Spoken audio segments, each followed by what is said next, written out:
Синай түбегінде жолаушы лайнерінің апатқа ұшырауына техникалық ақаулық емес, қасақана әрекеттер себеп болған. KGLM Avia әуе компаниясының өкілдері осылай деп мәлімдеді. Арнайы баспасөз конференцияда компания директорының орынбасары Александр Смирнов апатқа механикалық себеп болуы мүмкін деп айтты. Айта кетсек, қазіргі уақытта сарапшылар қара жәшіктерді зерттеуге кіріскен. Есте болса, лайнер өткен сенбі күні Шарм-эль-Шейх курорты маңында апатқа ұшыраған болатын. Ұшақ бортында 224 адам мен экипаж мүшелері болған. Олардың ішінде көбісі ресейлік азаматтар.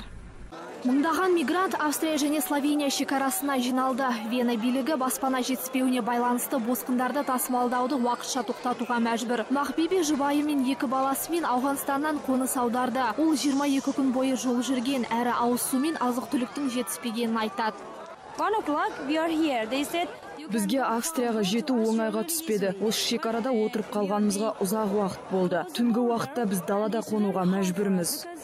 Австрия күніне 1,5 мыңдай мигрантты қабылдайды. Наразы халық тәртіпсіздік орнатып, қоршауды бұзуға дейін барады. Біріккен ұлттар ұйымының соңғы баяндамасына сәйкес, бір ай ішінде жерорта теңізі арқылы Еуропаға 2,5 мыңға адам жер аударды.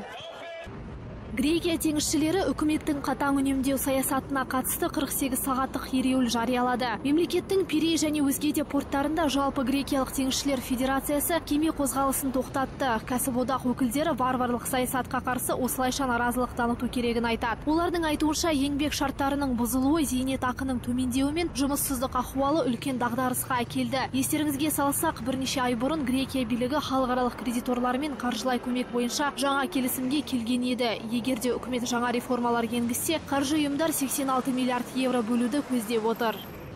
Халықаралық ғарыш станциясы алғаш рет жасалған экспедициясының 15 жылдығын атап өтті. Сол жылдан бері орбитаға 200-де ғарышкерлер ұшып келген. Қазіргі уақытта 45-ші экспедициясының құрамында ақш, Жапония және Ресей азаматтары бар. Олар ғылыми тәжірибе жүргізіп, адам организмі қанша уақытқа дейін ғарышқа шыдайтынын анықтауда. Өткен аптада 2 экипаж мүшесі Скотт және Линдгрен ашық ғарышта 7 сағат бойы жұмыс істеген екен. Жоспар бойынша халықаралық станция 2024 жылға дейін қызмет жасайды.